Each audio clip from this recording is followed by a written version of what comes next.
કે કોઈ મનુષ્ય શરીરના કે મનના કોઈ પણ રોગ થાય, પ્રથમ એમને ડૉક્ટર ઉપર ભરોસો છે. કોની ઉપર?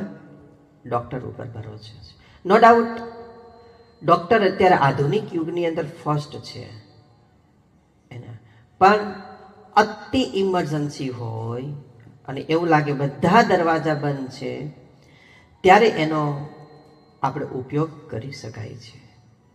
ખુદ ડૉક્ટર અને ડૉક્ટરના પરિવારો આયુર્વેદમાં છે, આયુર્વેદની ટ્રીટમેન્ટ લે છે. યોગ સાધના, આયુર્વેદ, કુદરતી ઉપચાર, હોમિયોપેથીની સલાહ સૂચન કરે છે, લે છે એના. તો આજે જે પણ કોઈ ડૉક્ટર જગતમાં મેડિકલ